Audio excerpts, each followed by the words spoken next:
Good afternoon, everybody, and welcome to the College of Arts and Sciences virtual 3-minute thesis competition. I guess it's not virtual. For those of you at home, it is, but otherwise, we're here. My name is Dr. Dean Lethe. I'm a professor in the School of Music here in the College of Arts and Sciences, and it's my pleasure to be your MC today. So here's a brief overview of the 3-minute thesis. The 3-minute thesis, or 3MT as it's called for short, is a research communication competition developed by the University of Queensland in Brisbane, Australia. PhD competitors must present a compelling oration on their thesis and its significance. To throw a wrench into the things, the competitors have 3 minutes and not a second more to share their thesis. In 3MT, if the competitors keep talking, they are disqualified. Please note that a 3-minute countdown timer will be displayed on each competition slide, and I believe on the screen there for our competitors. If a technical complication happens during the competition due to no fault of the competitor, the person will be allowed to restart. 3MT is not an exercise in dumbing down research, but challenges students to consolidate their ideas and research discoveries so they can be presented to a non-specialist audience. The first place winner of today's competition will receive a $1,000 award. The college's second place winner will receive a $750 award, and the third place winner will receive a $500 award. Perhaps even more important, the winner from today's competition will represent the College of Arts and Sciences at the University 3MT event, which will be held on Wednesday, March 27th at 1 p.m. in the Veterinary Biomedical Research Building. The winners from each college will compete for prizes that are a lot higher. The winner receives $3,000, the second place winner receives $1,500, and $500 for the third place. If you'd like more information on 3-minute thesis, you can find that at 3mt.wsu.edu. Now it's time to meet our judges, who are right here in our third row. We are excited to welcome Diamond Beverly Porter. Diamond is an assistant professor in the Department of Digital Technology and Culture and specializes in the immersive and interactive technologies as well as game design. Additionally, she works as a research and supportive outreach lead for the South Dallas nonprofit, the SMART Project. Professor Porter is interested in communication across mediums that acknowledge and play with the existing relations of power, Black culture, and narrative. Through her remixing of theories and praxis, Professor Porter seeks to capture the nuances of the Black experience in the present tense within her creative works, writing, and digital games. Henry Evans is the Associate Dean for Equity and Outreach for the College of Arts and Sciences. In this role, he provides a strategic planning and leadership in developing, implementing, and sustaining initiatives that advance equality, inclusion, and community partnerships. Dr. Evans is also an Associate Professor in the School of Politics, Philosophy, and Public Affairs. He is particularly interested in the role of policy and political narratives in administrative decision-making, especially as it relates to diversity, equity, and inclusion, and ultimately social justice. J.J. Hardy is an engineering technician for the Department of Art. In his position, J.J. works hands-on with students in the Department of Art 3D area to help construct physical objects based on conceptual ideas. He runs several areas in the department, including a wood shop, metal shop, foundry, and digital fabrication lab. JJ's personal artwork currently focuses on consumer objects that are either abandoned or obsolete and are then reworked into something new. Erica Crespi is professor in the School of Biological Sciences, director of the Hudson Biological Reserve, and the Aquatics Phenomics, I said that right, I hope so, yes, okay. Aquatics Phenomics Research Center, chair of the President's Commission for the Status of Women, and the College of Arts and Sciences Faculty Fellow. Dr. Crespi is an integrative biologist who focuses on understanding how environmental stressors and nutrition experienced during early development shape physiology, behavior, and health throughout life and in wildlife and in humans. She is also on the executive committee of the Rivers, Watersheds, and Communities Graduate Research Training Program and the Biological Resilience for Indigenous Systems Empowerment Post-Baccalaureate Program. Finally, Courtney Meehan is the Associate Dean for Research and Graduate Studies. In her role as Associate Dean for the College of Arts and Sciences, Dr. Meehan fosters research, scholarship, and creative activity for faculty in the arts, humanities, social sciences, life, and physical sciences. She is also a professor in the Department of Anthropology, where she studies human milk consumption and maternal and infant health. The judges will give scores based on comprehension and content, as well as engagement and communication. After the 10 competitors are finished, the scores will be collected and tallied. The average for each will give us a clear winner. In the case of an apparent tie, the highest score in the comprehension and content section will be the winner. The decision of this adjudicating panel will be final. And now for our competitors, listed in the randomized order in which they will present.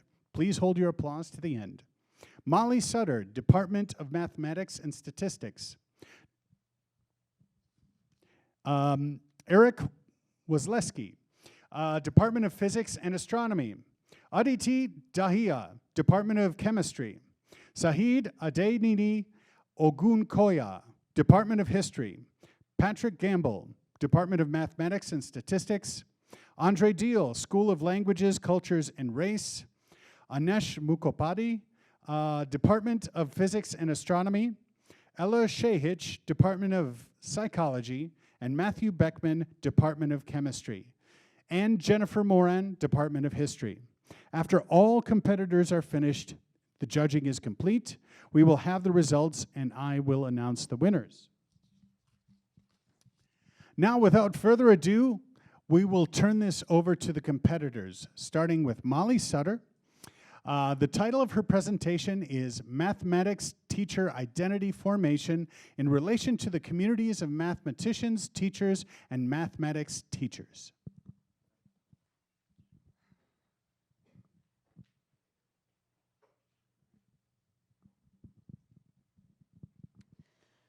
Who are you, and how do you relate to the communities around you? How often do you really think of this question? Or what about the times when you feel like you don't belong? And specifically, also put yourselves in that category of what about in a mathematics classroom? For everybody, it is crucial to have this sense of belonging so that you can find purpose, value, and excitement in what you're doing. For mathematics teachers, it's even more than that. Mathematics teachers' identities influence how their students view themselves and mathematics within the mathematics classroom as well. Now, identity is complex, but we do have these 3 factors that influence identity. So lived experiences, communities, and our culture and background. Not only do they influence identity, but identity becomes the lens through which we view these things as well. And this identity formation process is cyclic, ongoing, and that's what makes it complex. In the communities are where we see our lived experiences and our culture and backgrounds, where we find those cultural norms. So I specifically hone in on the communities and highlight 3 of these communities in which mathematics teachers engage along their journey. So that is the mathematicians, the teachers, and the mathematics teachers. Now, not everybody defines these things the same way. And my participants were mathematics teachers or soon-to-be mathematics teachers. And in the ways that they define these communities, there were overlapping characteristics for each one, but there were also distinguishing and definable characteristics for each community as well. So I was curious at how do these participants form their definitions and actually get to talk about themselves in relation to those definitions. In order to do that, I had them engage in a reflective process in which they talked about their lived experiences and that influence on their identity and their views of those communities. So for example, one of my participants said that they were a mathematician because as a mathematics teacher, they're at least around math all day. Another participant said that they're not a mathematician, even though they're getting a master's in mathematics, because they're not contributing anything new to the field. They both had different views of what a mathematician is, but were situating themselves in this and finding their roles within that community. It is important for mathematics teachers to be able to negotiate their identities within all of these communities so they can have confidence as they're building classrooms where their students feel comfortable to grow, to experience mathematics, and to also explore their own identities. Thank you. Thank you very much. Up next is Erik Wasleske, who will present on hunting tiny monsters, constructing a database of black holes in dwarf galaxies. Today, astronomers observe galaxies across our universe. And there's a zoo of galaxies out there. They come in a variety of shapes, colors, and sizes. And we know many of the components within inside a galaxy. They have planets like our Earth with stars and asteroids. But at the center of all large galaxies resides a large black hole. These black holes are millions to billions of times more massive than our sun and are thought to have grown alongside their host galaxy over the course of cosmic history, from small to large systems. And this growth is done by eating. It eats space gas and dust and maybe an unfortunate star. And as this material spirals in, it releases light and energy as the black hole heats up. This in turn makes the black hole the galaxy's central engine. It can affect the amount of stars the black hole can form and the shape that it morphs into. So we're very used to finding these large galaxies. We've come up with sets of methods that measure the amount of light of particular colors seen at the center of these galaxies. But how did these big monsters come to form? Where did they originate from? Is unknown, and we can't observe it. It just happened too long ago within the earliest moments within our universe. So to find out how these big monsters form, we look for the smallest black holes we can find, ones that are 1/1000th the size. And to find a small black hole, we look towards the center of small galaxies. Unfortunately, small black holes are just difficult to identify. They're not as big. They don't devour as much as their big siblings, so we get less of that light and less of that energy that we're used to observing. I compile a database of samples of the smallest black holes that we know of inside of small galaxies that were first found using different telescopes and methods. We find that no one telescope, no one method could identify the full population of these small black holes that we know of today. So we look for a connection and a reasoning between this discontinuity as we characterize our population of small black holes. This in turn will lead to a characterization between how the small black holes and the host galaxy's properties and signatures connect to the black hole's signatures themselves. In turn, this will aid in our understanding and constrain the models and formations of how these large monsters in our universe came to be. Thank you. Thank you. Our next contestant is Aditi Dahiya, whose presentation is entitled Healing Bone Using Spices.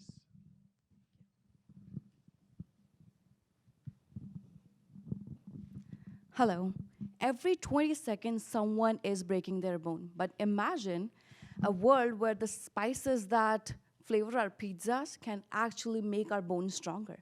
I'm not talking about a futuristic fantasy, but a scientific breakthrough. Through my research, I am not just healing fractures, I am focusing on a silent epidemic, osteoporosis. It's a condition where bone become as fragile as a chalk, and a simple hug can lead to a hospital visit. It is affecting 200 million people worldwide, and if we talk about these osteoporotic fractures, just within US, they cost about $19 billion in a year. Now let's try to spice things up. Have you heard of turmeric or oregano? Right? These are not just some culinary delights. They contain curcumin and carvacrol, who are the fighters in the fight against bone decay. So through my research, I created a concoction of these spices, not for your next meal, but for your bone. So we took the wisdom of these herbal medicine, mixed it with the precision of modern science, and mixed it up by infusing these spices on 3D printed calcium phosphate scaffolds. We are making a matrix which is not just a placement for your bone, but an agent for the bone regeneration.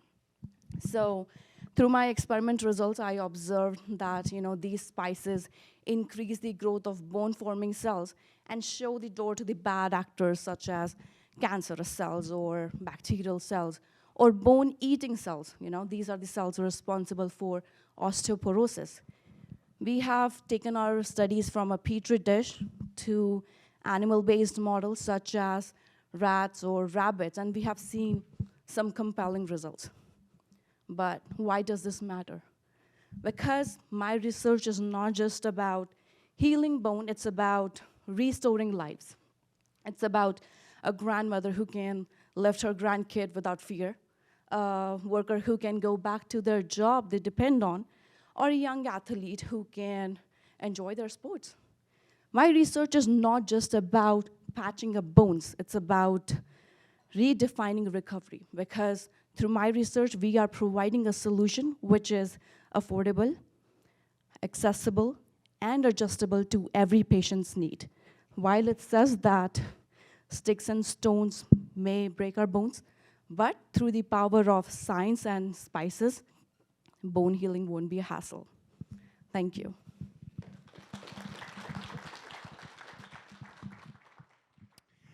Up next, we have Saheed Adeniyi Ogunkoya, who will present on Cold War Crossroads, 1957 through 1991, the Decolonization of Africa and U.S. Immigration Act of 1965. When Lyndon Johnson became the President of the United States, in the heat of the Cold War between the United States and the Soviet Union, one would expect that there will be a change, a drastic one, in the international community. Yes, there was. The enactment of the 1965 U.S. immigration law. One would, of course, again, expect that immigration law to be a reaction to the internal political crisis in the United States, especially the crisis between civil rights movement and black Americans. But indeed, the truth is, the 1965 U.S. immigration law was enacted not primarily to solve the civil rights crisis. Rather, it was U.S. weapon to counter the activities of the Soviet Union in Africa. And then I argue that that policy had become a magnet that the United States had used over time to attract skilled immigrants from other parts of the world to contribute not only to the United States as a country, but rather to the economy of the United States and the booming political and diversity in the United States. I argue again against existing knowledge that the 1965 immigration law was U.S. avenue to show itself not only as the leader of the free world. Indeed, yes, the United States had shown itself over the years as the leader of the free world.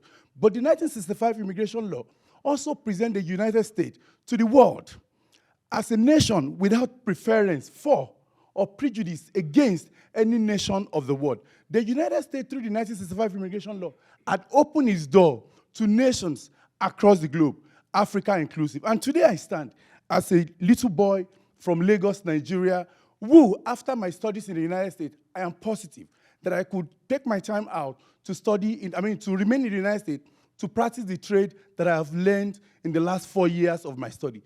I want to prove to you, like I have said over time to my committee, that the 1965 immigration law is not only a situation where the United States was reacting to the internal politics, but rather an avenue to counter the activities of the Soviet Union in other parts of the world, including Africa. Thank you for listening.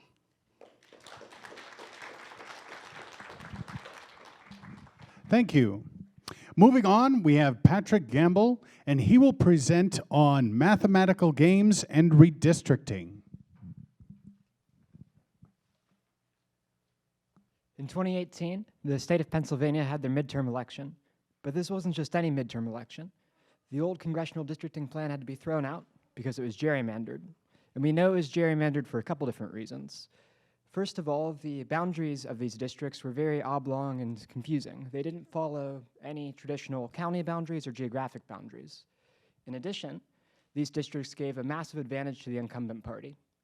So before the election could happen, the state government of Pennsylvania decided to redraw the districts. And these new districts seemed to follow the geographic boundaries and county boundaries quite well. Despite this, the state was still able to keep the same benefit for the incumbent party. What happened was the state government decided to use computers in order to optimize the shapes. No longer can we rely on the 200 years of intuition about poorly shaped districts. We had to come up with a new method to figure out if a districting plan is fair. In the same year, the world of chess programming was also shaken up. The reigning chess engine was Stockfish 8, which had trained on millions and millions of games that humans played. The chess engine looked at each game, looked at the best moves that each player made, and tried to memorize these moves for future play. Google's new chess engine, AlphaZero, did something radically different. Instead of looking at human games, Google decided to have the chess engine play against itself for 4 hours. And with 4 hours, this chess engine was able to topple the reigning champion Stockfish 8. Hundreds of years of human chess knowledge led to Stockfish 8 as the pinnacle of human chess knowledge, and it was gone in 4 hours computer time. So what do these have to do with each other? Well, these are both examples of mathematical games. By mathematical games, we mean there's two players, each with their own diametrically opposed goals, and we're assuming that both players have access to the same information. We're assuming that in chess, each player can see the available moves and previous moves. We're assuming within redistricting, both parties are able to see previous census data. And because they're both mathematical games, we can take some of the programming ideas from chess and apply them to redistricting. We can't go through and get rid of these engines. They exist. It's possible to cheat both of these programs now. However, what we can do is we can try to understand when they're being used and try to adjust accordingly. One way we might do this is we might look at how these engines both learn. In the case of the chess engine, what happens is a number is assigned to a given chess game. If it's positive, the game favors white. If it's negative, the game favors black. If the number's close to 0, the game's pretty even. We might do something similar with the districting plan. If we can figure out which party has an advantage, then that'll help us classify when a districting plan is unfair. My research is aiming to take the methods from chess programming and applying them to redistricting for determining when plans are fair. Thank you. Thank you. Our next contestant is Andre Diehl, and he will present on Woodstock's A Radical History.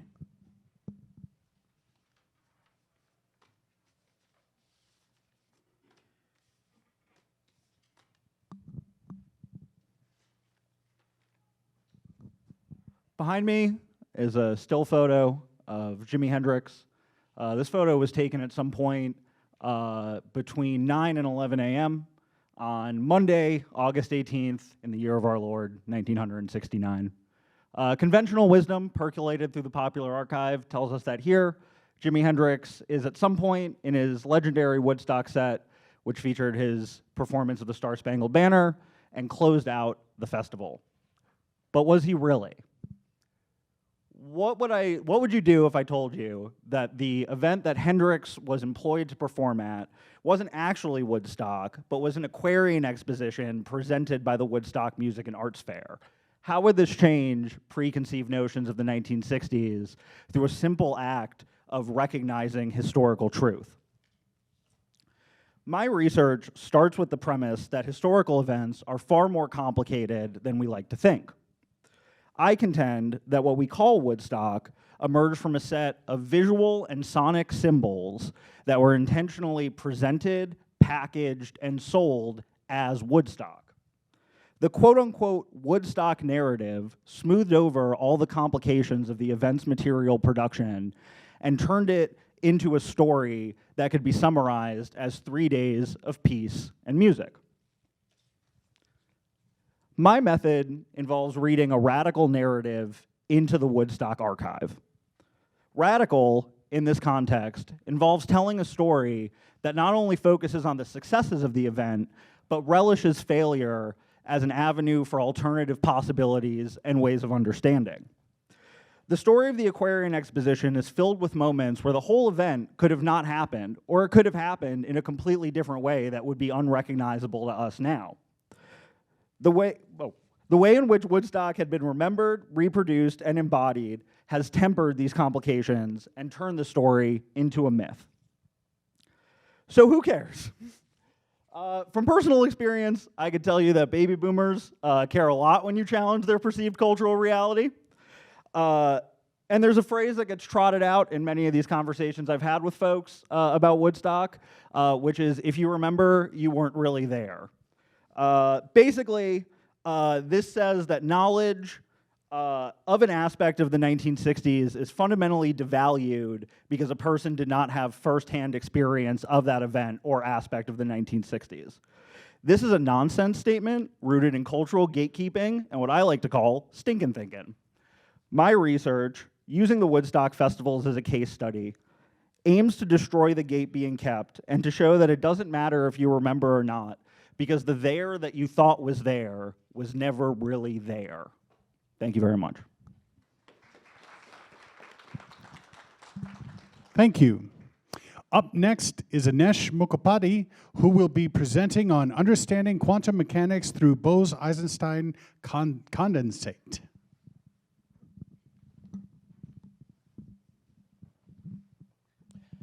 Hi, good afternoon, everyone. So today I'll be talking about understanding quantum mechanics through Bose-Einstein condensate. Now here we need to know two things, what quantum mechanics is and what Bose-Einstein condensates are. So let's take a step back and revise our basics a little bit. So matter can exist in three forms, solid, liquid, and gas. So now there is a very interesting and common parameter which is known to everyone, which can distinguish between these three forms of matter, and that's temperature. Say, for example, you have water. You boil water, and the water turns into vapor and becomes gas. But on the other hand, say you cool water. It turns into ice and becomes solid. But has anyone ever thought like if there are other forms of matter existent in our world? Well, two scientists, Bose and Einstein, did. And they came up with the theory of Bose-Einstein condensate in 1924. But Bose-Einstein condensate is not a naturally occurring phenomenon. And it turns out that in order to make this Bose-Einstein condensate in the laboratory, you'll have to go to extremely low temperatures. By low, I mean temperatures of absolute zero. That is 0 Kelvin or negative 460 Fahrenheit. So 70 years down the line, with the technological advancement in lasers, optics, and electronics, Bose-Einstein condensate were first made in the laboratory in 1995, which led to the Nobel Prize in Physics in 2001. Now the question that will come to anyone's mind is, why will anyone study this Bose-Einstein condensate, and what's so important about it? Well, Bose-Einstein condensate are a collection of atoms, and they can be used as a test bed to study the most fundamental constituent of matter, which is atoms. Now, atoms in general does not obey traditional classical laws of physics. They obey quantum mechanical laws, which are often counterintuitive and lead to several puzzling observable phenomena. So, for example, say you have a barrier in front of you, and you have a ball with you. You throw the ball will hit the barrier and bounce back. But on the other hand, say if you throw an atom towards the barrier, the atom will tunnel through the barrier. So that's a quantum phenomenon. So my thesis involves the study of Bose-Einstein condensate to investigate such fundamental quantum phenomena, which lies at the heart of the upcoming quantum revolution for the development of quantum computers and quantum sensors to detect several astronomical events with negligible uncertainty, natural disasters such as earthquakes, and many more. Thank you.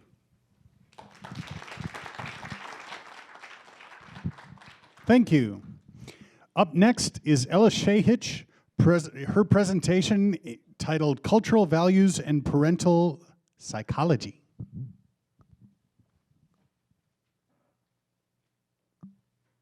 Cross-cultural research in child psychology helps us better understand the mechanism by which culture impacts an individual's development. The developmental niche framework suggests that there are 3 layers to a child's cultural environment, and they interact with one another. The first layer is the physical setting, the second layer is the caretaking practices, and the third layer is the psychology of the caretakers. My study specifically examined this third layer, the parental psychology. So in terms of parental psychology, specifically within my study, we examined 2 components. The first being the socialization goals, or the norms and values that are seen as the ideals that we want to impart upon children. The second is the parental ethnotheories, or what are deemed the beliefs about what constitutes effective parenting practices that brings about the optimal outcomes for children. So when we're thinking of cultures, we typically think of the binary of individualistic and collectivistic. So in terms of an individualistic group, the socialization goal might be valuing independence, and the parental ethnotheory might be then the belief that effective parenting means teaching a child how to play well alone. In terms of a more collectivistic cultural group, the socialization goal might be valuing helping others, and the parental ethnotheory might be the belief that effective parenting would mean teaching a child how to take care of their elders. And while it is helpful to view cultures in the simplistic binary of individualistic and collectivistic, Hofstede proposed a more multidimensional framework that we used in this study. So with this framework, there are 6 cultural values, each on a spectrum, and I've noted these in the figure to the left, with indication of which end of the spectrum represents more individualistic versus more collectivistic values. And so in our study, we wanted to examine this relationship between these 6 cultural values and parental psychology, with the hypotheses that more independent cultural values would be positively associated with socialization goals and parental ethnotheories more representative of autonomous views, and similarly, more collectivistic cultural values would be associated with more relational autonomous goals and relational parental ethnotheories. So in terms of the findings that we identified in our study, we found both support after using multi-level modeling as our statistical approach, which allowed us to look at both within and between cultural differences. So in terms of the support that we found, but we also found mixed findings, specifically in terms of the socialization goals, which highlights that the parental side of parental psychology, those parenting practices might be more stable than the socialization goals or those values that are beneficial to children, which really highlights in our global world where the youngest generation benefits more from adaptability and change versus our parenting practices might be more stable over time to adhere to cultural groups.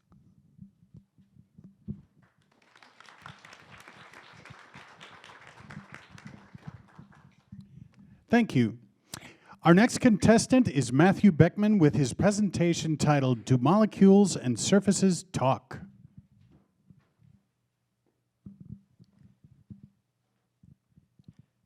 So, did you know that while one horse can pull about 4 tons, a pair of horses working together can pull about 12? As it turns out, molecules and horses kind of function in the same way, at least in that regard. Consider the hemoglobin in your blood. Hemoglobin has 4 active sites where oxygen can bind to the protein surface. And while the first of these binding events is relatively slow, the subsequent events occur nearly 300 times faster. This phenomenon, where identical, seemingly independent elements in a system display dependent behavior, is known as cooperativity. It's been observed in a myriad of physical systems, from synthesis to catalysis to various biological processes. And there's a wealth of information out there about the influence or effect of these systems, influence or effect of cooperativity on these systems. But there's very little information about the factors in these systems that influence cooperativity in the first place. In my lab, we're interested in the way in which molecules and surfaces interact and how these interactions lead to cooperative events. For instance, consider that phthalocyanine molecule up there. How does that phthalocyanine molecule see a gold surface versus a graphite surface? What if it has a cobalt in the center? Does it see the surfaces differently if it has a cobalt or a zinc? What if we attach functional groups to the entire chromophore? That's the whole structure. That make the molecule larger or cause it to no longer be planar and instead have a bent shape. These questions that we're asking ultimately mean that we're trying to find out the relation between changes in molecular structure and surface composition to find out how those molecules and surfaces talk. To investigate these questions, we use a combination of experimental and computational techniques. Experimentally, we use scanning tunneling microscopy, which allows us to scan individual molecules as they arrange themselves on our surface. And this allows us to get information about how they're spaced out, what they're arranged as. We can also take multiple successive scans, as you can see here, and perform studies on the kinetics of a certain event. We can also perform something called nearest neighbor analysis, which means we just take one scan and we look at an event, we look at all the neighbors around it, and we can confirm if cooperativity is even a part of that system. Computationally, we use a program called VASP, and that gives us detailed information about about the energies involved in that system, about the changes in electronic structure between the surface and that molecule. And it even gives us information about the structural change that molecule has at that surface. So what does this even mean? Why does this matter? Well, if we get an understanding of the factors at play that encourage or discourage cooperativity, then we can use that knowledge to design and implement better catalysts, to research and design new drugs, to improve the way in which we synthesize chemicals at an industrial scale. And ultimately, if we learn the way that molecules and surfaces talk, we can learn their language. Thank you.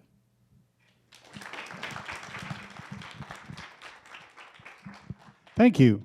Our final contestant is Jennifer Moran, and the title of her presentation is Sisterhood and Strife, Reproductive Justice in the Comisión Femenil Mexicana Nacional.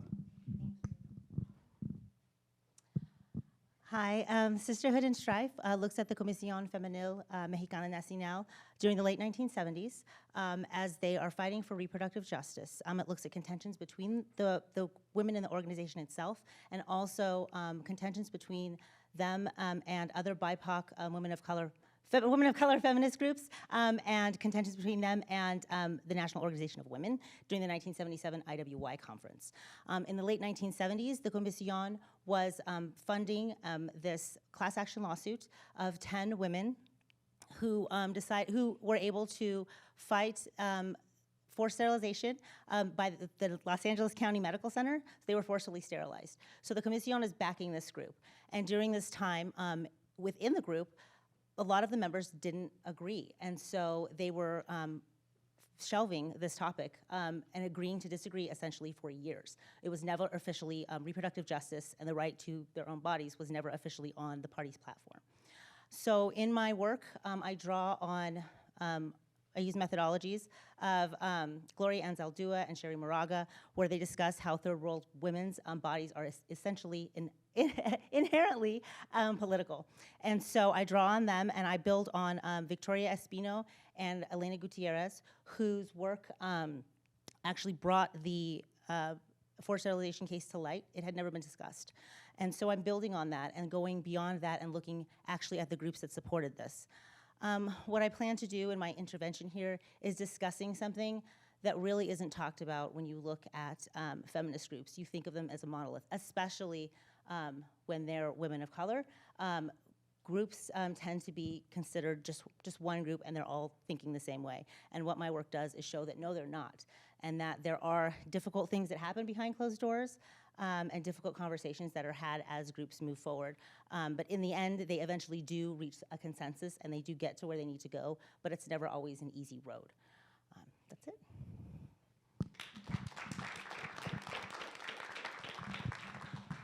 Thank you.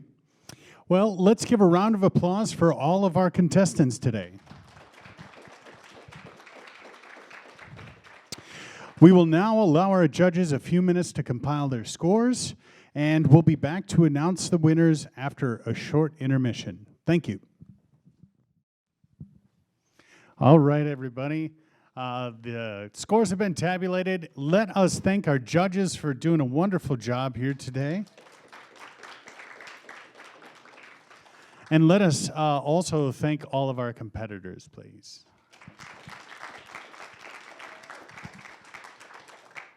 So competitors, just want to let you know, please stick around. At the end of the competition, we'll be taking some photos, so you could just stick around right here.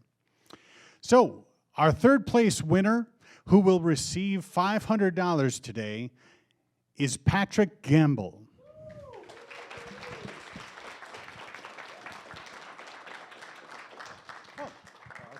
That's all right, I'm just acknowledging you. That's okay. You could speak if you want, but that's... No, we'll do that at the end. We'll do the pictures at the end. Our second place winner, who will receive $750, is Annesh Mukhopadhyay.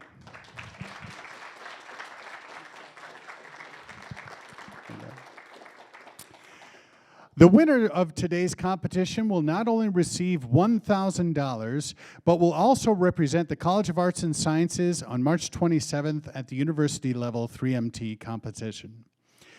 So our 2024 CAS 3MT competition winner is Aditi Dahiya.